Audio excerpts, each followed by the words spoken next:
तो सोनिया एक चक्कर कितनी देर में लगाएगी? 18 मिनट। यानी 18 मिनट बाद वो चक्कर लगा के इसी स्टार्टिंग पॉइंट पे खड़ी होगी। ये कितना है? 51 इंटू में 10 भाई 500 क्या 51 इंटू में 10। 51 क्या होता है? 3 इंटू 17 है ना, तो 3 इंटू 17। और 10 क्या होता है? 10 होता है 2 इंटू 5। 1 लिख दो। लेकिन यार 1 लिख तो दें, बट 1 लिखने से गलती पता क्या हो रही है? क्वेश्चन में बोला गया भैया तुम्हें प्राइम फैक्टराइजेशन मेथड अप्लाई करना है, और जो तुम 1 लिख दे रहे हो ना, 1 प्राइम नंबर होता ही नहीं है। हेलो हेलो हेलो, क्या हाल चाल? तो देखो यार, आज का जो लेक्चर रहेगा इसमें हम 1.1 कंप्लीट सॉल्व करने वाले हैं। और इससे जो पिछला लेक्चर था वो उसमें हमने इस चैप्टर का वन शॉट देखा था। मतलब इस चैप्टर में जितने भी कॉन्सेप्ट हैं सब मैंने आपको वहाँ पे समझाए थे अच्छे से। तो मैं उम्मीद करके चल रहा हूँ कि आपने वो लेक्चर देख लिया है। ठीक है, फिलहाल ठीक है, सारे कॉन्सेप्ट क्योंकि मैं पिछले लेक्चर में बता चुका हूँ, तो यहाँ पे अभी सिर्फ हम क्वेश्चन करने वाले हैं। हालांकि क्वेश्चन में जो भी चीज़ें मुझे लगेगा कि आपको बतानी चाहिए मैं बताता रहूँगा, ताकि आपको उनको सोल्व करने में कोई दिक्कत ना आए। इसके साथ साथ जो PDF होगी इस लेक्चर की वो आपको व्हाट्सएप पे मिल जाएगी, है ना। आपको जाना है, सर्च करना है व्हाट्सएप पे @AK Study, है ना। चैनल का नाम AK Study है व्हाट्सएप पर भी, तो वहाँ पे आपको PDF मिल जाया करेंगी जो भी लेक्चर आप पढ़ोगे उनकी। ठीक है, तो यहाँ पर देखो यार, है ना, क्वेश्चन शुरू करते हैं। क्वेश्चन में क्या कह रहा है? क्वेश्चन में कह रहा है express each number as a product of its prime factors, है ना। तो प्राइम फैक्टर्स के रूप में इनको, है ना, एक्सप्रेस करना है, मतलब इनका फैक्टराइजेशन लिखना है। ठीक है, अब देखो यार, सबसे पहले आपको पता होना चाहिए प्राइम नंबर क्या होते हैं। ठीक है, प्राइम नंबर क्या होते हैं आपको पता होना चाहिए। ठीक है, प्राइम नंबर का मतलब जिनके एग्जैक्टली दो फैक्टर हों। प्राइम का मतलब क्या है? ऐसे नंबर जिनके एग्जैक्टली दो फैक्टर्स हों, ना 2 से कम ना 2 से ज़्यादा, है ना। जैसे कि यहाँ पर 2 हो गया, 3 हो गया, 5 हो गया, 7 हो गया। ठीक है, ये सब चीज़ें आप खैर जानती भी होगी। 11 हो गया, 13 हो गया। आप देखोगे तो इनके एग्जैक्टली दो फैक्टर है, ना 2 से कम ना 2 से ज़्यादा। जैसे जो 1 है वो 1 और 2 के टेबल में आता है, जो 3 है वो 1 एंड 3 के टेबल में आता है। ठीक है, ऐसे ही 5 1 एंड 5 के टेबल में आता है। तो आप देखोगे ना, सभी के एग्जैक्टली दो दो फैक्टर हैं। तो ये सभी जो है 2 3 5 7 11, ठीक है, 13, इसके आगे और भी बहुत सारे आपको मिल जाएंगे। ये सब क्या है? ये सब प्राइम नंबर्स हैं। तो जब भी हम प्राइम फैक्टराइजेशन कर रहे होते हैं तो हम सिर्फ प्राइम नंबर से ही डिवाइड करते हैं, आपको याद रहना चाहिए। ठीक है ना। और आप शुरुआत भी इसी ऑर्डर में करना, पहले 2 से ट्राई करना नहीं होगा, तब 3 पे जाना नहीं होगा, तब 5 पे जाना, है ना, एक ऑर्डर में चलना। ठीक, बात समझ में आ गई। तो ये थे प्राइम। और कंपोजिट नंबर क्या होते हैं? कंपोजिट नंबर होते हैं जिनके 2 से ज़्यादा फैक्टर हो, यानी कम से कम 3 फैक्टर हो, है ना। जैसे कि अगर मैं सारे नंबर लिखूँ 1 से लेके 1 2 3, पहले तो आप ये समझ लो अच्छे से, 4 5 6, है ना, 7 8, ये नेचुरल नंबर में लिखूँ ऐसे करके, तो आप देखोगे जो 1 है ना, इसका सिर्फ और सिर्फ एक ही फैक्टर है। तो ये ना तो प्राइम है ना ही कंपोजिट है। प्राइम भी नहीं है, कंपोजिट भी नहीं है ना। 2 है, इसके एग्जैक्टली 2 फैक्टर है, तो ये प्राइम है। 3 के भी एग्जैक्टली 2 ही फैक्टर हैं, 1 और 3, तो ये प्राइम है ना। 4 जो है देखो इसके, है ना, फैक्टर्स की अगर मैं बात करूँ तो 1 के पहाड़े में आता है, 2 के पहाड़े में आता है, 4 के पहाड़े में आता है। तो 2 से ज़्यादा फैक्टर है, तो मतलब ये कंपोजिट है ना। 5 की बात करूँ तो 1 और 5 के पहाड़े में आता है, 2 ही है, तो ये प्राइम है। ठीक है, 6 की बात करूँ अगर मैं, 1 के पहाड़े में आएगा, 2 के पहाड़े में आएगा, 3 के पहाड़े में आएगा, 6 के पहाड़े में आएगा। 2 से ज़्यादा फैक्टर है मतलब कंपोजिट। तो ये आपको समझना गया प्राइम कंपोजिट क्या होते हैं, याद रखना, है ना। बहुत सारे बच्चे कंफ्यूज रहते हैं इसमें। ठीक है, कि भाई जो 1 है ये ना ही प्राइम है ना ही कंपोजिट है। ठीक है, इसको याद रखना। ठीक, चलिए अब शुरू करते हैं क्वेश्चन को। अब यहाँ पर सबसे पहला जो हिस्सा है ना, इसमें कितना दिया गया है? 140, है ना। तो यहाँ पे अपन लिखेंगे 140, और इसका हमें क्या करना है? Prime factorization. ठीक है, तो मैंने कहा पहले 2 से ट्राई करोगे, तो यार ये 2 से तो हो जाएगा ना, लास्ट में 0 है तो, है ना। 2 7 जा 14, फिर एक 0 लगा दो। फिर 2 से करोगे तो कितनी बार जाएगा पहाड़ा? 35 बार भाई, 35 दूनी 70 होता है। फिर यहाँ से 2 से तो होगा नहीं, फिर 3 से ट्राई करोगे, 3 से भी नहीं होगा, क्योंकि 3 के लिए हम डिजिट का सम देखते हैं, 5 और 3 18 है। फिर हम 5 पे जाएंगे, तो 5 7 35 एंड फिर से 7 एकम 7। तो यहाँ से आप देखोगे तो यार 140 को आप कैसे एक्सप्रेस कर सकते हो? 2 इंटू 2, या फिर आप यूँ कह लो कि अब आप पावर में लिखो, 2 2 बार है ना, तो 2 रेज टू द पावर 2 हो गई, इंटू 5 इंटू 7 इंटू 5 इंटू 7। ठीक है भाई, यहाँ तक चीज़ें आपको समझ में आ रही हैं क्या? यहाँ तक चीज़ें समझ में आ रही है? ये एक्सरसाइज बहुत आसान है भाई, ऐसा कुछ है नहीं इसमें। ठीक है ना, ऐसा कुछ है नहीं इसमें जो आपको दिक्कत दे। ठीक है, बहुत आसान आसान सी चीज़ें दी गई हैं यहाँ पे, तो आप इसको आराम से कर पाओगे। चलो अगला करते हैं, ये वाला हो गया। सेकंड पार्ट की बात करूं अगर मैं इसके, तो सेकंड पार्ट में क्या है देखो, सेकंड पार्ट में है 156 है ना, तो यहाँ से 156 है ना, कितना है 156। तो मैंने यहाँ पे क्या लिखा 156। अब फिर से पहले 2 से ट्राई करना, लास्ट में 6 है ना, तो 2 से तो हो गई भाई, है ना, 2 का पहाड़ा 7 बढ़ जाएगा, 2 से बन जा 14, 15 में से 14 गया तो 1 बचा, 1 के आगे 6 नहीं 16, तो 2 8 जा, है ना, फिर 2 से करोगे यार, 2 3 जा 6, 2 9 जा, फिर ये 2 से तो नहीं होगा, लास्ट में और नंबर आ गया, तो 3 से होगा क्या, हाँ ठीक है, 3 बन जा 3, 3 3 जा 9, फिर 13 तो प्राइम नंबर खुद ही है, तो यार ये तो 13 से ही होगा यार, ठीक है। तो यहाँ से अगर आप देखेंगे तो 156 का प्राइम फैक्टराइजेशन क्या हो जाएगा, 2 बार आया है तो जाएगा 2 की पावर 2, इंटू में कितना है 3, और इंटू में कितना है 13, ठीक है, ये भी हो गया। अब अगर हम बात करें और थोड़ा आगे चले हम, ठीक है, पहले एक बार इसका है ना, इनका मैं कलर बदल दूँ, ठीक है, हम और आगे चलें, तो यहाँ पे आ जाओ, अगला क्या है थर्ड पार्ट, 3825 है ना, कितना है 3825, 3825 है, ठीक है। आप देखो पहले हम चेक करेंगे 2 से तो नहीं होगा क्योंकि लास्ट में 5 है, फिर आएगी बारी 3 की, 3 से कैसे चेक करते हैं, डिजिट्स का सम देखते हैं, है ना, तो यहाँ पे देखोगे तो 8 और 3 जोड़ोगे 11, 11 में 2 जोड़ोगे 13, 13 और 5 18, है ना, जोड़ के कितना है 18 यानी 18, 18 3 के टेबल में आता है, तो मतलब ये नंबर भी 3 के टेबल में आएगा, पक्की बात है, तो 3 से कर लो यार, 3 1 जा 3, 3 2 जा 6, और 2 बचा होगा आगे 2, यानी 3 7 जा 21, 3 5 जा 15, ये हो गया। अब फिर से देखो यार 7 5 12 और 2 14 1 15, यानी फिर से 3 के टेबल में अभी भी आ रहा है, 3 4 जा 12, और यहाँ से आ गया 3 2 जा 6, एक बचा होगा 5, यानी 3 5 जा 15।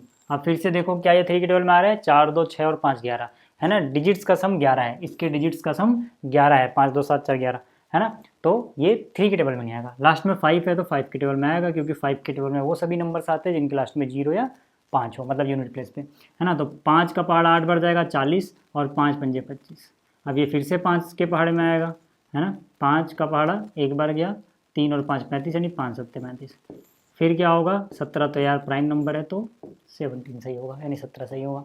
तो यहाँ से अगर आप देखें तो 3 8 2 5 है अपने पास, है ना, 3 2 बार आया है तो 3 रेज टू द पावर 2 आ गया, 5 भी 2 बार आया तो भैया 5 रेज टू द पावर 2 आ गया, और कितना आया है यार 17 दिख रहा है, हो गया, ठीक है। तो उम्मीद करो ये पहला पार्ट, ये दूसरा पार्ट, ये तीसरा पार्ट आपको समझ में आ रहा होगा, ठीक है ना।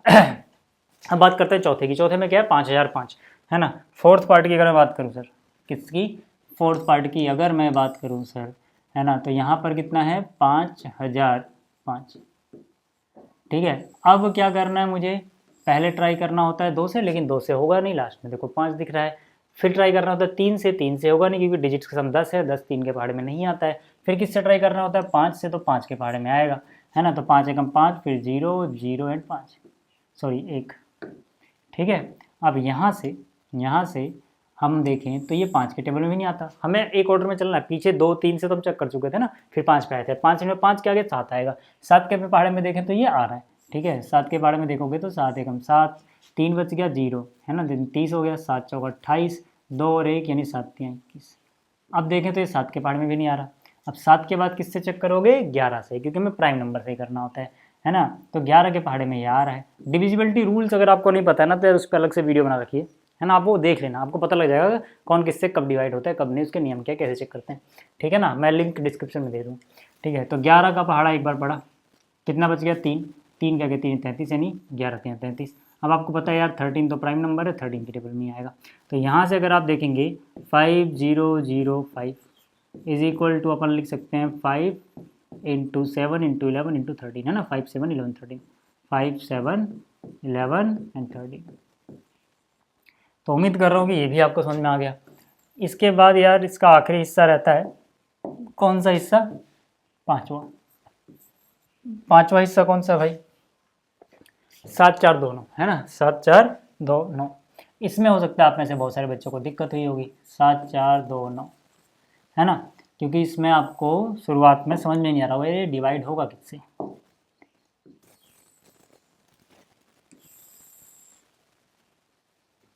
ठीक है। अब यहाँ से देखो यार, आप इसको डिवाइड करते रहना, प्राइम नंबर से ही करना, 2 3 5 7 ऐसे करते रहोगे ना, होगा नहीं, फिर आप देखोगे ये 17 से पहली बार डिवाइड होगा, जो भी प्राइम नंबर हैं उसमें, है ना। 17 का पहाड़ा 4 बार पढ़ोगे, कितना आ जाएगा 68, है ना। 68 74 में से घटा दो, है ना, 74 में से 68 घटाओगे कितना बचेगा, 6 बचेगा भाई, 6 के आगे 2 यानी 62, है ना। तो 17 का पहाड़ा 3 बार जाएगा, 17 3 जा, ठीक है, कितना 51, तो 62 था उसमें से 51 चला गया, तो कितना बच गया यहाँ पे बच गया 11 के आगे 9 119, है ना। तो 17 7।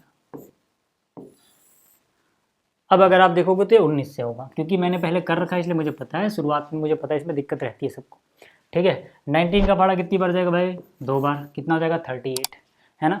38 इसमें से हटा दो, 19 2 जा 38, कितना बचा 5, 5 के आगे 7 यानी 57, है ना। 19 3 57 होता है, यानी 19 3 जा 57, 23 फिर से एक प्राइम नंबर है, तो 23 के ही पहाड़े में आएगा, 23 एकम 23।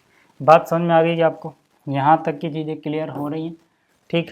तो यहाँ से अगर आप देखेंगे तो जो 7429 था, है ना, इसके प्राइम फैक्टराइजेशन में कौन कौन आ रहा है, 17 आ रहा है, इनटू में कौन आएगा 19 आएगा, इनटू में कौन आएगा 23 आएगा, ठीक। तो यार इसका स्क्रीनशॉट ले लो आप, है ना, इसका भी स्क्रीनशॉट ले लेना पहले, और फिर इसका, हालांकि पीडीएफ तो आपको व्हाट्सएप पे मिल ही जाएगा, कोशिश करूँगा मैं टेलीग्राम पे भी अपलोड कर दूँ, ठीक है, बट टेलीग्राम पे भी जाना तो वहाँ भी यही सर्च करना @AKStudy, ठीक है। चलिए अब यहाँ पे आ जाओ, एलसीएम क्या होता है, एचसीएफ क्या होता है, मैंने पिछले लेक्चर में बहुत अच्छे से पहले एक इमेज बनाई थी आपके दिमाग में कि देखो यार इस चीज़ को हम एलसीएम बोलते हैं, इस चीज़ को हम एचसीएफ बोलते हैं, है ना। और इनको निकालने का जो प्राइम फैक्टराइजेशन मेथड है वो भी बताया था मैंने आपको। तो यार अगर आपने पिछला लेक्चर नहीं देखा भाई, है ना, तो बहुत नुकसान कर रहे हो अपना, पहले वन शॉट लेक्चर सर्च करना, है ना, class 10 chapter 1 one shot lecture, आगे डाल देना एक स्टडी, ठीक है, आपको मिल जाएगा।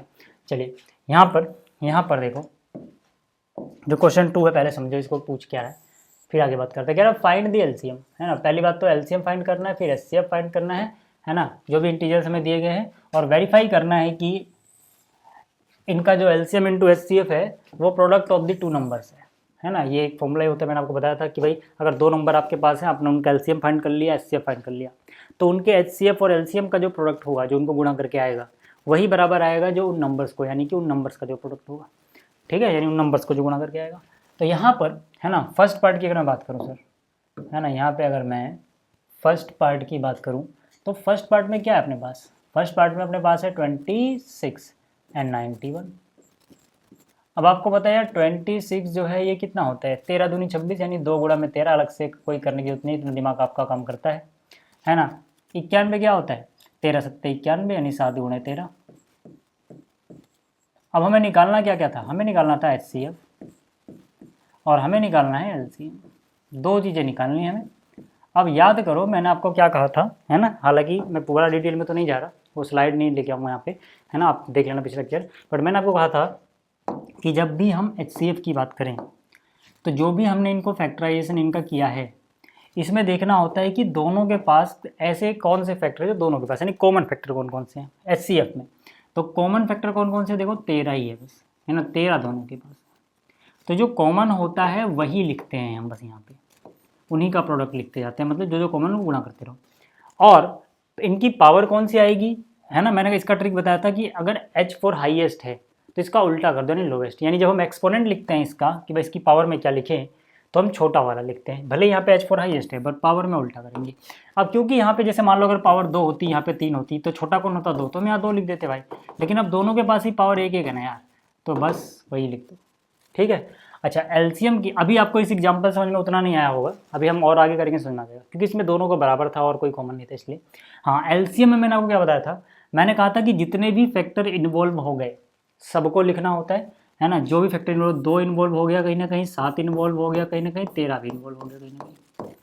और यहाँ पर क्या है, L फॉर लीस्ट यानी सबसे कम, तो पावर बड़ी वाली लिखनी होती है। अब जैसे यार सबकी पावर एक जैसी है, यहाँ पे 13 एक एक है, 2 एक ही बार, 7 एक ही बार, तो इसमें भी आपको उतना समझ नहीं आएगा पावर वाला खेल, अभी अगले एग्जाम्पल में क्लियर होगा, है ना, जैसे जैसे आगे के एग्जाम्पल आएंगे टेंशन मत लेना, है ना, बात समझ में आ गई इतनी। अब यहाँ पर जैसे दूसरा जो है ना, दूसरा जो है ये है 510 और है 92। अब यार देखो आप में से बहुत सारे बच्चे हर किसी में ऐसे लेके बैठ जाएंगे टाइम वेस्ट करने, है ना। अरे भाई ठीक है, जब नंबर कुछ ऐसा है कि जो आपके दिमाग में ही, है ना, कैलकुलेट नहीं हो पा रहा है तो फिर करो ऐसे, कोई बात नहीं है।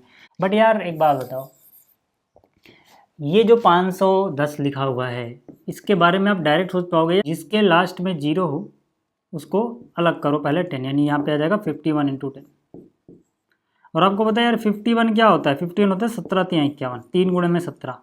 और 10 क्या होता है? 2 गुणे में 5, यही तो होता है। तो डायरेक्ट सोच पाओगे यार, है ना। अब यहाँ से क्या हो गया, 2 3 5 17, है ना। तो यहाँ जाएगा 2 गुणा में 3 गुणा में 5 गुणा में 17। अब मैंने आपको समझाया इसलिए मुझे टाइम लगा इतना, है ना। मान लो यही चीज़ अगर आप प्रैक्टिस कर रहे होगे, आप पेपर में करोगे तो आप फटाक सोच लोगे यार ये कितना है, 51 इंटू में 10, भाई 500 क्या 51 इंटू में 10। 51 क्या होता है 3 इंटू 17, है ना। तो 3 इंटू 17। और 10 क्या होता है? 10 होता है 2 इंटू 5। हो गया यार, एक ऑर्डर में लिखा मैंने छोटे से बड़ा, आपको जरूर नहीं, हाँ आगे पीछे भी कर सकते हो। बस यार इतना आसान था, है ना। बस याद रहे कि जो भी आप लिखोगे सब के सब तब तक गुणा करते रहो, मतलब फैक्टराइज करते रहो, वो प्राइम ना बन जाए, ठीक है ना। जैसे मैंने 51 इंटू 10 लिखा था, 51 प्राइम नंबर नहीं था, इसलिए 51 को दोबारा तोड़ दिया 3 इंटू 17 में। अब जैसे 92 है यार, 23 चौक के 92 होता है, बहुत सारे लोगों को पता है कि भाई 4 गुणा में 23 92 होता है, ठीक है। अब 4 प्राइम नंबर नहीं है, 23 तो है, तो 4 को लिख लो 2 गुणा 2 यानी 2 की पावर 2। और जब आपका दिमाग काम ना करे तो भैया अपना ये वाला तरीका जिंदाबाद है यार, कर लेना, वैसे क्या दिक्कत है। आई बात समझ में? तो यहाँ से अगर मैं बात करता हूँ अब HCF की और LCM की, तो मैंने अभी आपको क्या बताया कि जब हम HCF की बात कर रहे होंगे ना सर, अच्छा अभी वेरीफाई भी करना है, अभी कर रहा हूँ मैं वेरीफाई, टेंशन मत लेना, है ना। यहाँ पे वेरीफाई भी बोला था, पहले ये वाला देख लो, पहले तरीका समझा दूँ।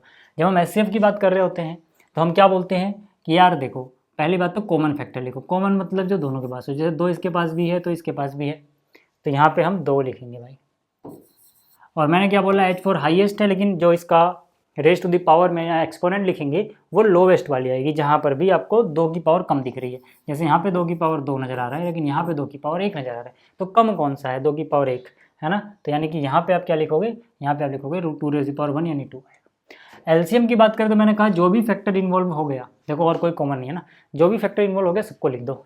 2 इन्वॉल्व हुआ है लिख दो, और कौन सा नज़र आ रहा है, 3 नज़र आ रहा है लिख दो, 5 नज़र आ रहा है क्या, हाँ लिख दो, और 17 नज़र आ रहा है, इनटू में क्या है और 23 इन्वॉल्व हो गया।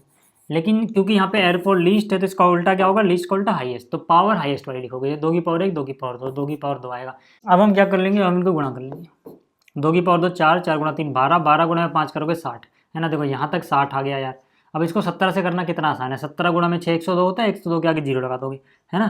तो यानी कि इन सभी को अगर हमने इतने को गुणा कर लिया तो ये आ गया 102 के आगे एक 0, इनटू में कौन बचा हुआ है, 23 बचा हुआ है भाई।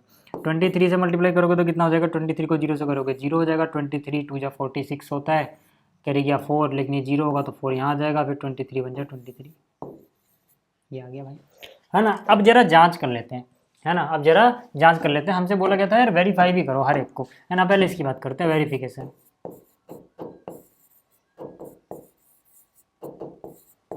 वेरिफिकेशन में मैंने आपको क्या कहा था कि अगर आपके पास 2 नंबर हैं, है ना, तो जो नंबर 1 है ना, जो पहला नंबर है ना, जो पहला नंबर है इनटू में आएगा जो दूसरा नंबर, यानी नंबर 1 नंबर 2 का जो प्रोडक्ट आएगा वही बराबर आएगा इनके HCF और LCM का प्रोडक्ट। तो पहला नंबर क्या है भाई 26 है यहाँ पे, जैसे दूसरा नंबर क्या है 91 है, ये बराबर देखते हैं आता है कि नहीं। HCF क्या आया है 13, LCM कितना आया भाई, ठीक है। अच्छा LCM ने कैलकुलेट ही नहीं किया था क्या सर, ठीक है 1 मिनट यार, है ना। LCM इधर कैलकुलेट कर लेते हैं, 7 दूनी 14, 14 गुणा में 13 करना है ना, तो कितना हो जाएगा 182, ठीक है। तो ये कितना हो जाएगा 13 इंटू, ठीक है 13 इंटू LCM कितना 182, ठीक है यार। तो आप करके देख लो ना, 13 दूनी 26 का 6 हासिल गया 2, फिर 13 अट्ठे 104 और 2 जोड़ोगे 106 हासिल गया 10, 13 कम 13 और 10 23, 2366 आ रहा है भाई। यहाँ करोगे ना यार, यहाँ भी हो जाएगा, आप चाहे करके देख लेना, ठीक है। यहाँ भी कितना आ जाएगा 2366। तो यार रात हो गया, LHS बराबर LHS, ठीक है। यहाँ तक बात समझ में आ गई। अब देखो यार अगला अगर हम करें, थोड़ी जगह बना लेता हूँ मैं, है ना, इसको मैं यहाँ उठा कर रख दूँ, है ना। अब कर लेते हैं जरा वेरिफिकेशन करते हैं जरा इसका। तो वेरिफिकेशन में क्या होगा भाई, नंबर 1 जो भी आएगा यहाँ पे इंटू जो दूसरा नंबर है नंबर 2, इनका प्रोडक्ट किसके बराबर आना चाहिए, जो इनका HCF है इंटू में जो इनका LCM है। पहला नंबर क्या था 510, दूसरा नंबर क्या था भाई 92, और HCF कितना आया था 2, LCM कितना आया था 23,460, है ना यार। यहाँ 2 से गुणा करना कितना आसान है, डबल ही तो करना है। 2 से गुणा करोगे 2 0 0, 2 गुणा में 6 12 हो गया, हासिल 1, 2 चौक 8, 2 चौक 8 और 1 9, 2 3 6 और 2 दूनी 4। ठीक है 46,920, इनको गुणा करके देख लेना भाई, है ना। 46,920 ज़्यादा टाइम क्यों वेस्ट करूँ मैं, करके देख लेना सेम आएगा, है ना। यानी कि यहाँ भी आ जाएगा LHS बराबर LHS। ठीक है अब ले लो यार स्क्रीनशॉट, ये दोनों क्वेश्चन पूरे हो गए। ठीक चलिए अब बात कर लेते हैं जरा तीसरे पार्ट की। तीसरा क्या 336 और 54। ठीक है तो तीसरा मैं यहाँ पे कर रहा हूँ थर्ड पार्ट। थर्ड पार्ट में क्या है 336 है और यहाँ पे 54 है। ठीक है तो 54 में तो आपका दिमाग काम कर जाता है यार, 27 दूनी 54 होता है, यानी कि 2 गुणा में 27, और 27 को क्या ले सकते हैं 3 की पावर 3। यहाँ तो ठीक है। अब 336 का रफ में कर लेना यार आप, है ना। 336 का रफ में कर लेना, 2 से करोगे तो 2 एकम 2, 2 6 12 और 2 अट्ठे 16, फिर 2 से करोगे तो 2 अट्ठे 16, 2 चौक 8, फिर 2 से करोगे यहाँ जाएगा 42, फिर 2 से करोगे तो यहाँ आ जाएगा 21। ठीक है फिर 3 से करोगे हो जाएगा 7, फिर 7 से करोगे हो जाएगा 1, 1 2 3 4 बार 2 है, यानी कि 2 की पावर 4। ठीक है फिर 3 और 7, ये आ गया यार। समझ में आ गई बात यहाँ तक। ये जो रफ वर्क मैंने मिटा दिया, आप रहने देना वहाँ पे, है ना। बट मुझे जगह चाहिए थोड़ा, इसलिए मैं कर दे रहा हूँ। ठीक है चाहो तो ये रहने देता हूँ, इसको मिटाने की जरूरत नहीं है। तो यहाँ से यार अगर मैं बात करूँ HCF की और LCM की, तो कितना कितना आएगा। HCF में मैंने क्या बोला कि जो कॉमन फैक्टर है सिर्फ आप वो लिखते हो। तो जैसे यहाँ पर 2 है तो यहाँ पर भी 2 है, आप 2 लिख दोगे भाई। यहाँ पर 3 है, यहाँ पर भी 3 है, आप 3 लिख दोगे भाई, है ना, क्योंकि 3 देखो दोनों के पास है। और जो इनका रेस्ट टू दी पावर आता है H4 हाईएस्ट, उसका उल्टा लोवेस्ट यानी छोटी वाली पावर। तो 2 की पावर 4, 2 की पावर 1, 2 की पावर 1 छोटा है, 3 की पावर 3, 3 की पावर 1, 3 की पावर 1 छोटा है, यानी कि 2 गुणा में 3 कितना आ गया 6। अब अगर LCM की बात करें तो जो भी इन्वॉल्व हो गया, है ना, 2 इन्वॉल्व हुआ है, 3 इन्वॉल्व हुआ है, 7। ठीक है और क्या है 7। और पावर कौन सी लिखोगे बड़ी वाली, 2 की पावर 4, 2 की पावर 1 में छोटा कौन है, 2 की बड़ा कौन है 2 की पावर 4, फिर 3 में 3 की पावर 3 और वहाँ पे 7 आ गया। अब अगर आप देखें तो कितना हो जाएगा, 2 की पावर 4 कितना होता है 16, 3 की पावर 3 कितना होता है 27, गुणा में कितना है 7। अब 16 का पारा पढ़ लो, 16 गुणे में 7, 16 7 112 का 2 हासिल गया 11, 16 दूनी 32 और 11 43, गुणा में कितना है 7। 7 से करोगे 7 दूनी 14 का 4 हासिल 1, 7 21 और 1 22 का 2 हासिल गया 2, 7 चौक 28 और 2 30, 3024 आ गया भाई। ठीक है अब जरा वेरिफिकेशन कर लेते हैं यहाँ पे। ठीक है वेरिफिकेशन की अगर मैं बात करूँ तो यहाँ पर फिर से वही यार, नंबर 1 जो अपना है इनटू में नंबर 2 बराबर आना चाहिए HCF इनटू LCM। ठीक है पहला नंबर है 336, दूसरा नंबर है 54, HCF आया है 6, LCM आया है 3024। ठीक है गुणा कर लो यार 6 से, 6 चौक 24 का 4 हासिल गया 2, 6 दूनी 12 और 2 को जोड़ दोगे तो 14 का 4 हासिल 1 और 6 3 18, 18 144 आ गया। इसको भी गुणा करके देख लेना यार, टाइम वेस्ट नहीं कर रहा मैं, क्योंकि हमेशा बराबर याद है 18 144 18,144। ठीक है तो इसका भी स्क्रीनशॉट ले लो। अगला क्वेश्चन देखो यार, ये भी काफ़ी आसान है ना, बस इसमें 3 नंबर्स दिए गए हैं, है ना। तो यहाँ पे पहले पार्ट की बात करते हैं, इसमें भी LCM और HCF फाइट करना है ना। जो इसका फर्स्ट पार्ट है इसमें कितना है 12 है अपने पास, 15 है अपने पास और 21 है। ठीक है यार आप देखो, आप 12 को क्या लिख पाओगे 4 गुणा में 3, लेकिन 4 प्राइम नंबर नहीं होता है, तो इसलिए 4 को दोबारा से तोड़ना पड़ेगा। 4 होता है 2 की पावर 2 यानी 2 गुणा 2, 4 गुणा में 3 12। ठीक है 15 होता है 3 गुणा में 5 और 21 होता है 3 गुणा में 7। ठीक है अब हमें निकालना क्या था भाई, हमें निकालना था HCF और LCM, हमें निकालना था HCF और LCM। HCF में मैंने क्या बताया, जो कॉमन फैक्टर है यानी सबके पास है, जितने भी नंबर का आप एलसीएम निकाल HCF निकाल रहे हो सबके पास है, तो वो देखो, तो ये को 3 इसके पास भी है, 3 इसका भी फैक्टर है, 3 इसका भी फैक्टर है, मतलब 3 लिखेंगे और लोएस्ट पावर लिखनी होती है। H फॉर हाईएस्ट, उल्टा कर दो लोएस्ट पावर, है ना। तो लोएस्ट पावर भाई सबकी पावर एक ही है, वही लोएस्ट हो जाएगा यार, वही लोएस्ट है वही हाईएस्ट, अगर सबके बराबर है तो ठीक है। यहाँ पे एलसीएम में मैंने कहा था जो भी इन्वॉल्व हो गया सबको लिख दो। कौन कौन इन्वॉल्व हुआ है भाई, 2 इन्वॉल्व हो रहा है, 3 कहीं ना कहीं आपको दिख रहा होगा इन्वॉल्व होता हुआ, 5 कहीं ना कहीं इन्वॉल्व होता दिख रहा है, 7 कहीं ना कहीं इन्वॉल्व होता दिख रहा है, लेकिन L फॉर लीस्ट का उल्टा हाईएस्ट, तो यहाँ से पावर हाईएस्ट लिखो। 2 की हाईएस्ट पावर आपको 2 नजर आ रही होगी, बाकी सब तो एक ही एक जैसा है यार, ठीक है। तो कितना हो गया, 2 की पावर 2 4 गुणा में 3 12, 12 पंजे 60, 60 को 7 से करोगे 6 सत्ते 42, 1 0 है ना, 60 को आपने 7 से करना है तो 7 से 42, 1 0 लगा दो। यहाँ तक देखो 420 आ गया इसका। अब सेकंड पार्ट की अगर मैं बात करूँ, ये वाला हिस्सा तो आपको समझ में आ गया होगा। सेकंड पार्ट में देखो क्या है, सेकंड पार्ट में यहाँ पे अपने पास है 17 23 29, है ना, 17 23 29, है ना। तो इसमें हम क्या लिखेंगे भाई, अब ये प्राइम नंबर्स ही हैं, तो 17 में 17 ही आएगा, यहाँ पे 23 आएगा, यहाँ 29 ही आएगा। बहुत सारे लोग गलती क्या करते हैं, इनटू में 1 लिखने की याद होती है, भाई 1 लिख दो ना, 1 तो सबका ही फैक्टर होता है, 1 लिख दो। लेकिन यार 1 लिख तो दें, बट 1 लिखने से गलती पता क्या हो रही है, क्वेश्चन में बोला गया भैया तुम्हें प्राइम फैक्टराइजेशन मेथड अप्लाई करना है, और जो तुम 1 लिख दे रहे हो ना, 1 प्राइम नंबर होता ही नहीं है। तो 1 फैक्टर है ठीक है, लेकिन वो प्राइम थोड़ी है, तो हमें तो प्राइम फैक्टर ही लिखना था ना, तो 1 लिखना टेक्निकली गलत है वैसे, है ना। बट वो लिखते ही बहुत सारे लोग क्यों हैं, क्योंकि उन्हें दिखाना होता है कि देखो यार जब कुछ कॉमन नहीं आ रहा था ना, तो हमने क्या देखा, हमने देखा कि 1 सबके पास है तो 1 आ गया। भाई वो अंडरस्टूड है यार कि 1 सबको डिवाइड कर ही देगा, तो जब कुछ नहीं दिख रहा तो 1 HCF में तो लिख सकते हो, क्योंकि HCF जो नंबर आता है वो प्राइम हो ऐसा जरूरी नहीं है, लेकिन जो यहाँ फैक्टर लिखते हो वो प्राइम फैक्टर होने चाहिए भाई।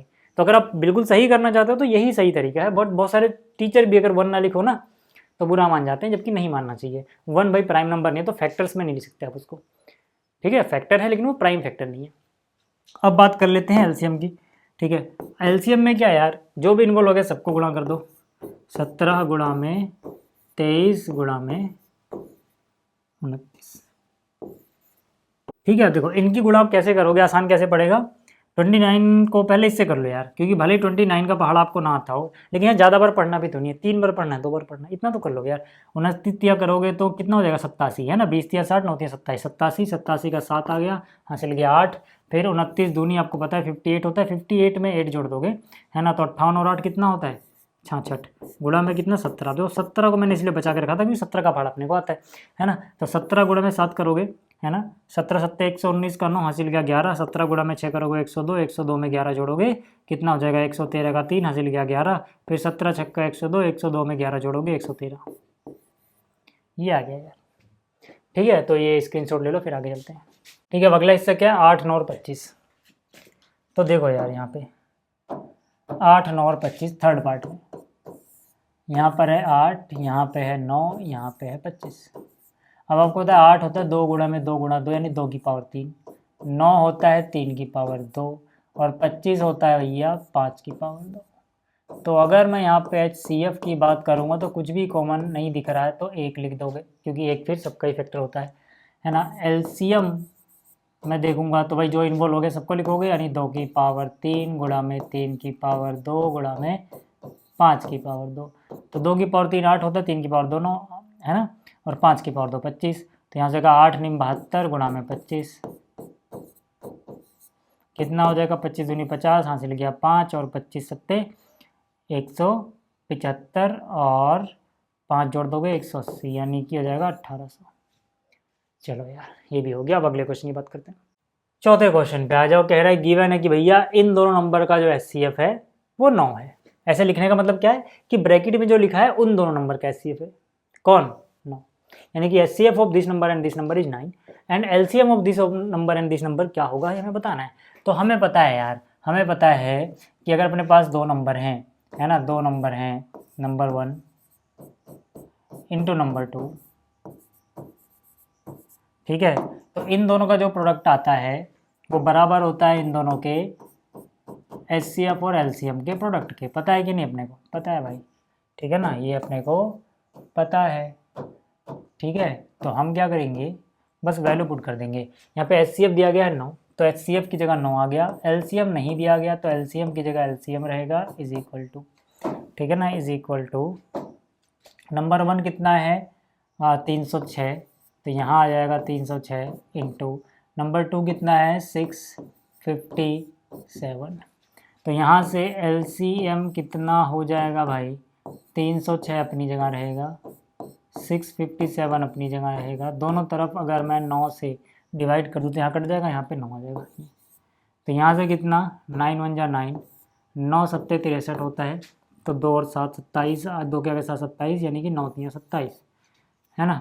तो ये आ गया अपने पास, ठीक है। 306 गुणा में 73, तो यहाँ गुणा कर लो यार, 306 को किससे गुणा करना है 73 से, 3 से 18 3 3 9, 7 6 42 और 7 3 21, तो ये हो जाएगा 8 3, ठीक है। 9 4 13 का 3 हासिल 1 और ये यानी कि 22 3 3 8, तो एक कितना हो जाएगा 22,338, ठीक है भाई।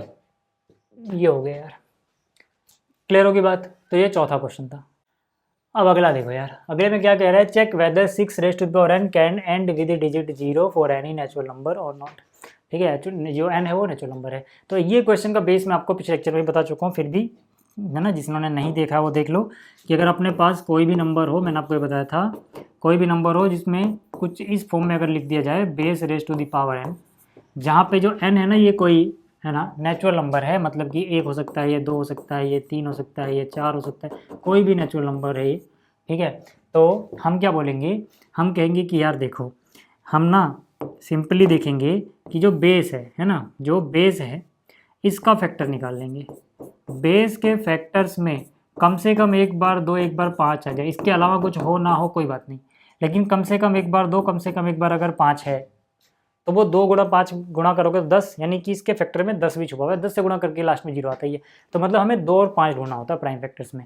अगर बेस के पास 2 और 5 में से दोनों के दोनों हैं तो हम बोलेंगे ये 0 पे एंड होगा, नहीं तो नहीं होगा। 0 पे एंड होने का मतलब क्या है कि भैया यूनिट प्लेस पे उसके 0 आएगा कि नहीं आएगा, ठीक है ना। जैसे आप देखते हो 100 लिखा हुआ है, ठीक है, तो इसके यूनिट प्लेस पे 0 है, यानी 0 पे एंड हो रहा है ना। अगर आप 122 देखो, यानी यूनिट प्लेस पे 2 यानी 0 पे एंड नहीं हो रहा है, ठीक है ना। तो ऐसे ही कह रहा है कि अगर 6 raise to the power n हो, है ना, अपने पास क्या हो 6 raise to the power n हो, तो क्या ये कभी 0 पे एंड होगा?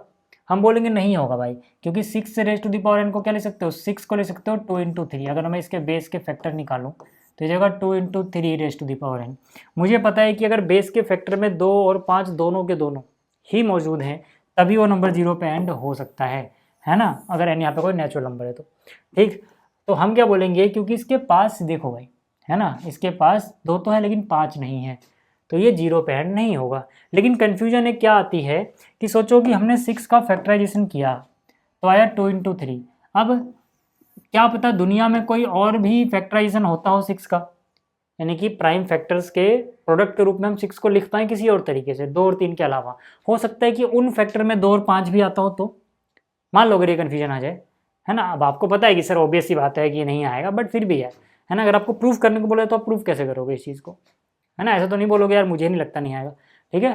तो हम क्या करेंगे, यहाँ पे जो हमने थ्योरम पढ़ी थी फंडामेंटल थ्योरम ऑफ अर्थमेटिक, उसके हिसाब से क्या था, किसी भी कंपोजिट नंबर के आप प्राइम फैक्टराइजेशन के रूप में उसको लिख सकते हो, यानी उसके प्राइम फैक्टर्स के प्रोडक्ट के रूप में। और वो प्राइम फैक्टराइजेशन यूनिक होता है, मतलब अगर एक बार आपने किसी नंबर का प्राइम फैक्टराइजेशन निकाल दिया तो यही इसका एक मात्र दुनिया में प्राइम फैक्टराइजेशन है और कोई नहीं है। ये कौन बताता है, फंडामेंटल थ्योरम ऑफ अर्थमेटिक। तो हम क्या बोलेंगे, आप पूरी लाइन एक बार में समझो, हम कहेंगे कि यार ये नंबर 0 पे एंड नहीं हो सकता, क्योंकि इसके प्राइम फैक्टर्स में 2 तो है लेकिन 5 नहीं है, और फंडामेंटल थ्योरम ऑफ अर्थमेटिक के हिसाब से यही एक इकलौता प्राइम फैक्टराइजेशन है इसका।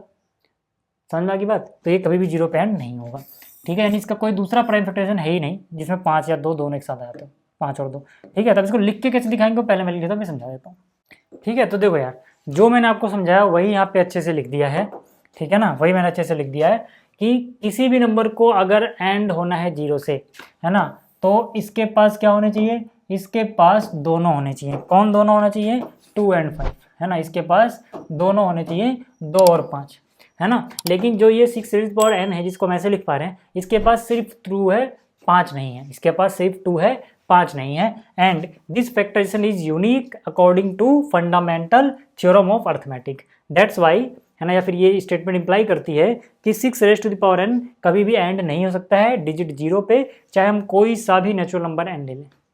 ठीक है, ये बात समझ में आ गई, ये बात समझ में आ गई। चलो स्क्रीनशॉट ले लो, मैं सामने से हट जाता हूँ, फिर बात कर लेते हैं अगले क्वेश्चन की, यानी इसकी, है ना। अब ये क्वेश्चन देखो बहुत आसान है। यहाँ पे हमसे क्या बोला गया है, एक्सप्लेन कर दो कि ये वाला नंबर भी और ये वाला नंबर भी कंपोजिट नंबर्स हैं। कंपोजिट मतलब जिनके 2 से ज़्यादा फैक्टर्स हों।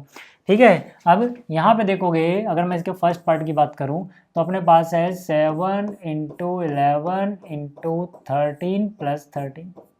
हर बार आपको ऐसे क्वेश्चन में यही देखने को मिलेगा कि सभी प्राइम नंबर दी जाएंगे, है ना, लेकिन कोई एक प्राइम नंबर दोनों तरफ होगा, प्लस के इधर भी और उधर भी, है ना। अब ये क्वेश्चन क्यों पूछा जाता है, क्योंकि यहाँ तो सारे नंबर प्राइम ही नजर आ रहे हैं, बट जब इनका प्रोडक्ट निकाला जाएगा, फिर 13 जोड़ा जाएगा, तो जो नंबर आएगा ना, उस नंबर को कंपोजिट करने को बोला जा रहा है। मतलब कि इनको सॉल्व करके एक नंबर आएगा ना भाई, इनको सॉल्व करके भी तो एक नंबर आएगा, वही नंबर कंपोजिट है, ऐसा बोला जा रहा है।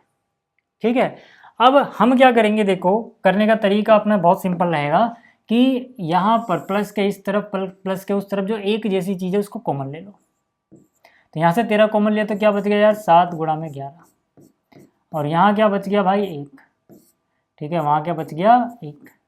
तो अब अगर आप देखेंगे, ठीक है ना, अब अगर आप देखेंगे तो आपको मिलेगा कि यार यहाँ तो 13 है, यहाँ पे 11 × 7 = 77 और एक जोड़ दिया 78, यानी 13 × 78 आ गया। और ये किसके बराबर आ रहा है, नंबर के बराबर आ रहा है। अब देखो ये दो नंबर है, 2 इंटीजर के प्रोडक्ट के रूप में लिख दिया गया, मतलब कि 13 का पहाड़ा 18 बार पढ़ा जा रहा है तो ये नंबर आ जा रहा है, यानी कि 13 18 का नंबर का एक फैक्टर 78 बार, 18 बार नहीं, यानी कि जो 13 का पहाड़ा 78 बार पढ़ा जा रहा है तो ये नंबर मिल जा रहा है। यानी 13 जो है 78 का एक नंबर का एक फैक्टर है, और 78 का टेबल अगर 13 बार पढ़ा जाए तो फिर से नंबर आ रहा है, यानी 78 भी इस नंबर का एक फैक्टर है। तो कहने का मतलब यहाँ पे 13 और 78 के प्रोडक्ट के रूप में अगर नंबर लिख पा रहे हो, 13 और 78 दोनों क्या हैं, इंटीजर्स हैं, तो दोनों ही इसके फैक्टर्स होंगे। पक्की बात है ना भाई। जैसे मैंने आपको बहुत बार समझाया, 15 का एग्जांपल लेके, 15 को अगर मैं 3 × 5 लिख पा रहा हूँ, दोनों इंटीजर हैं 3 और 5, 2 इंटीजर को प्रोडक्ट कर रहे हैं तो ये मिल रहा है इंटीजर, तो मतलब 3 के पहाड़े में 5 बार पे 15 आता होगा, यानी कि 3 15 का फैक्टर होगा, और 5 के पहाड़े में 3 बार पे भी 15 आता होगा, यानी 5 भी इसका फैक्टर होगा। तो उसी तरह से यहाँ पे 13 और 78 भी फैक्टर हैं, तो हम बोलेंगे भाई इसका मतलब क्या है, 13 and 78 are factors of given number. Also, 1 and number itself are factors of given number। अभी समझा रहा हूँ मैं क्या लिख रहा हूँ, ठीक है। मतलब देखो पक्की बात है कि भाई ये और ये जो भी नंबर था इसके फैक्टर हैं, इसके अलावा एक तो हर नंबर का फैक्टर होता है, और नंबर इटसेल्फ न कोई भी नंबर खुद का भी फैक्टर होता है, समझ आ रही बात। तो यानी एक और वो जो नंबर है वो भी खुद का फैक्टर होगा, तो 4 फैक्टर तो हमें कम से कम ही नजर आ गए, और निकालना चाहेंगे और निकल जाएंगे, लेकिन हमें मतलब है 2 से ज़्यादा फैक्टर्स। यार कंपोजिट बोलने के लिए 2 से ज़्यादा फैक्टर बोल सकते हैं, तो हम बोल सकते हैं इसका मतलब क्लियरली है कि जो नंबर गिवन है, number has more than 2 factor. हमें 4 5 6 से मतलब नहीं है, हमें दिख जाएगा 2 से ज़्यादा फैक्टर हो। Number has more than 2 factors, इसका मतलब क्या हुआ, नंबर इज कंपोजिट भाई, नंबर इज कंपोजिट। बात समझ में आई क्या, यहाँ तक बात समझ में आई। अब यही जो मैंने किया है यही हमें इस वाले के साथ भी करना होगा, यही मुझे इस साथ भी करना होगा, बट क्योंकि यार मुझे बहुत सारा लिखना ना पड़े ना, तो मैं इस चीज़ को एक बार कॉपी कर लेता हूँ। देखो यहाँ मैंने कॉपी कर लिया, ठीक है। अब मैं क्या करता हूँ, कॉपी करने के बाद, है ना, ये 13 78 और ये चीज़ हटा देता हूँ, ठीक है। अब देखो, अब मैं क्या बोलूँगा, बस यहाँ पे चेंज क्या कर दूंगा, नंबर इस बार ये वाला था, इस बार सेकंड पार्ट हम कर रहे हैं, इस बार हम क्या कर रहे हैं, सेकंड पार्ट, है ना। पहले वाली चीज़ कॉपी करके मैंने यहाँ रखा हुआ है, पीडीएफ में मिल जाएगा, टेंशन मत लेना। दूसरे देखो वैसे यहाँ पे, ठीक है, तो यहाँ पे क्या है, 7 गुणा में 6 गुणा में 5 गुणा में 7 6 5 4 फिर 3 फिर 2 फिर 1 प्लस में कितना है 5। अब दोनों तरफ देखोगे ना यार, प्लस के इस तरफ और प्लस के उस तरफ, तो फिर से वही पैटर्न मिलेगा, एक जैसी चीज़ क्या है 5, तो 5 कॉमन ले लो यार, 5 कॉमन लोगे तो यहाँ से क्या हो जाएगा, 5 कॉमन लोगे 7 गुणा में 6 बच जाएगा, गुणा में क्या बच जाएगा, 4 गुणा में 3 गुणा में 2 गुणा में 1, और ये प्लस में 5 कॉमन लोगे तो 1 बच जाएगा भाई, है ना। तो ये कितना हो जाएगा, 5 गुणा में 7 गुणा में 6 करोगे 42, ठीक है, और 4 3 12 दूनी 24, है ना। तो 42 यहाँ से, 24 यहाँ से आ गया, गुणा कर लेते हैं एक बार, 42 को 24 से कितना हो जाएगा, है ना, 24 को 2 से करेंगे, 24 दूनी 48 का 8 हासिल गया 4, 24 चौके 96 और 4 जोड़ दिया तो कितना आ गया 100, 100 1008 आ गया, 1 जोड़ दोगे 1009 हो जाएगा भाई, ठीक है। तो इसका मतलब क्या है भाई, है ना। देखो मैंने क्या किया, इन दोनों को, इन सभी का प्रोडक्ट निकाला, ठीक है, इन सभी का प्रोडक्ट निकाला, 1008 आया, उसमें 1 जोड़ दिया 1009 हो गया। तो मतलब क्या बोल सकता हूँ, हम क्या बोल सकते हैं कि भाई देखो यहाँ पे 5 और 1009 ये दोनों ही फैक्टर्स हैं गिवन नंबर के, and also 1 and number itself, 1 और खुद नंबर, है ना, 1 and number itself are factors, है ना, ऑफ गिवन नंबर। इसका मतलब नंबर के पास 2 से ज़्यादा फैक्टर हैं तो नंबर क्या होगा, कंपोजिट होगा भाई, हो गया ये, ठीक है। तो उम्मीद कर रहा हूँ आपको ये भी समझ में आ गया होगा। अब बात कर लेते हैं अगले क्वेश्चन की। अगला क्वेश्चन बहुत आसान है यार। अगला क्वेश्चन क्या है ना, कह रहा है there is a circular path, there is a circular path around a sports field, है ना। Sonia takes 18 minutes to drive 1 round of the field while Ravi takes 12 minutes for the same. Suppose they both start at the same point at the same time and go in the same direction. After how many minutes will they meet again? ठीक है, starting point पे। तो देखो यार एक बात बताओ कि यहाँ पे क्या बोला गया कि कोई सर्कुलर पाथ है भाई, ये कोई सर्कुलर पाथ है ना। 2 बच्चे हैं, एक का नाम है सोनिया, एक का नाम है रवि। मैं क्या करता हूँ, है ना, यहाँ पे S फॉर सोनिया और R फॉर रवि, दोनों यहीं से स्टार्ट करते हैं। सोनिया और रवि एक साथ स्टार्ट करते हैं, एक ही डायरेक्शन में स्टार्ट करते हैं, लेकिन दोनों की स्पीड अलग अलग है भाई, इसीलिए दोनों अलग अलग टाइम ले रहे हैं, है ना। जैसे यहाँ पे अगर मैं बात करूँ, है ना, यहाँ पे लिखूँ मैं टाइम, ध्यान से देखना बहुत आसान क्वेश्चन है। टाइम टेकन कौन था नाम पहले, सोनिया, ठीक है। Time taken by Sonia for 1 round, है ना, Sonia to drive 1 round,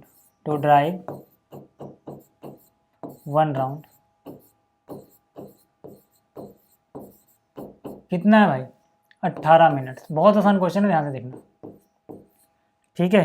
Sonia ने 18 मिनट लिया 1 राउंड चक्कर लगाने के, है ना। ऐसे टाइम टेकन बाय रवि, ठीक है ना, टाइम टेकन बाय रवि,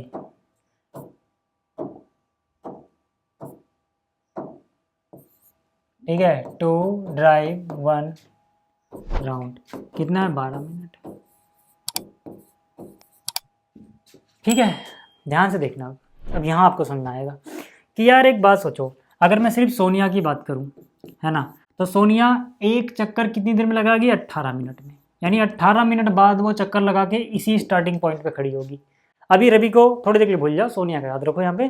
तो यहाँ पे अगर मैं दूसरा चक्कर बोलूँ सोनिया को लगाने को, तो सोनिया फिर से चक्कर लगाने में 18 मिनट और लेगी। अगर शुरुआत से देखें तो 18 मिनट पहले लग गया था, 18 मिनट अब हो गया होगा, घड़ी में टाइम कितने मिनट बीत चुके होंगे, 36 मिनट बीत चुके होंगे। ऐसे ही फिर जब घड़ी में 54 मिनट बीत चुके होंगे तो सोनिया 3rd चक्कर लगा लेगी, है ना। ऐसे करते करते ये चलता जाएगा। रवि की अगर मैं बात करूं तो रवि ने एक चक्कर लगाने में 12 मिनट लिए, यानी कि 12 मिनट में एक चक्कर, तो 12 मिनट और लग जाएंगे, यानी 24 मिनट बाद वो फिर से स्टार्टिंग पॉइंट पर खड़ा होगा। 2 चक्कर कंप्लीट हो गए होंगे रवि के। और फिर एक चक्कर वो लगाएगा तो 12 तियां 36, यानी कि 36 मिनट बाद वो 3 चक्कर लगा चुका होगा। लेकिन ध्यान से देखोगे तो जब वो दोबारा कब मिलेंगे, एक साथ कब आएंगे, ये वो टाइम है जब दोनों स्टार्टिंग पॉइंट पे वापस आ चुके हैं, कहीं बीच में नहीं खड़े हैं भाई। 18 मिनट बाद वो यहीं पे आके खड़ी जाएगी, है ना, 36 मिनट बाद फिर से यहीं पे खड़ी जाएगी, 54 मिनट बाद फिर से आगे खड़ी हो जाएगी, ऐसे ही अभी 12, 24, 36 पे यहीं पे है। यानी कि ये वो टाइम है जब दोनों के दोनों, है ना, स्टार्टिंग पॉइंट पे होते हैं। तो कौन सा टाइम मैच कर रहा है दोनों के पास, 36, यानी 36 मिनट बाद दोनों ही यहीं पे होंगे। फर्क इतना होगा कि रवि 3 चक्कर लगा के खड़ा होगा और सोनिया 2 चक्कर लगा के, लेकिन दोनों यहीं पे होंगे, है ना। तो हम क्या बोलेंगे कि इनका क्या है, ये देखो 18, 36, 54, 18 के मल्टीपल ही तो है ना, ये भी क्या है, इनका मल्टीपल है। और ये सबसे पहले आने वाला मल्टीपल है, सबसे छोटा मल्टीपल, और भी कॉमन मल्टीपल होंगे, मतलब कहने का मतलब सबसे छोटा कॉमन मल्टीपल, है ना। और भी इनके कॉमन मल्टीपल आएंगे अगर हम आगे जाएं तो, लेकिन सबसे पहले क्या है, 36। तो यहाँ से कॉमन मल्टीपल सबसे लीस्ट वाला, यानी कि LCM, L for least common multiple निकालना है हमें, है ना। तो हम ऐसे करके नहीं दिखाएंगे हालांकि, है ना, ये तो समझाने के लिए था कि LCM क्यों निकाला जा रहा है ना। यहाँ पे हम लिखेंगे, हम यहाँ पे लिखेंगे आफ्टर स्टार्टिंग, हम इसको लिखेंगे कैसे वो समझा रहा हूँ। आफ्टर स्टार्टिंग दे विल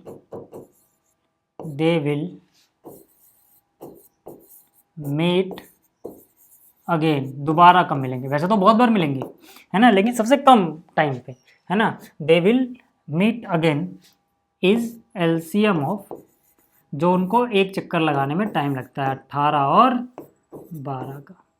समझ में आ गई बात। तो ये कैसे निकालोगे आप, है ना, ये कैसे निकालोगे, 18 और 12 का LCM निकाल देना, कितना आ जाएगा, 36 यार, है ना, निकाल के चाहे रख लो कहीं पे, है ना। यहाँ पे देख लो चाहे 18 को क्या लिखोगे, 2 गुणा में 9, यानी 2 गुणा में 3 की पावर 2।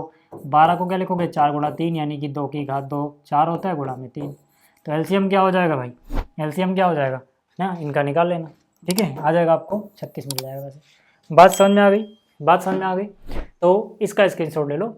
अब चलते क्या यार, ये क्वेश्चन तो कंप्लीट हो गया। तो अब नेक्स्ट लेक्चर मिलेंगे। थैंक यू, है ना। PDF व्हाट्सएप पे मिल जाएगी, टेलीग्राम पे भी, है ना, सर्च करना AK स्टडी।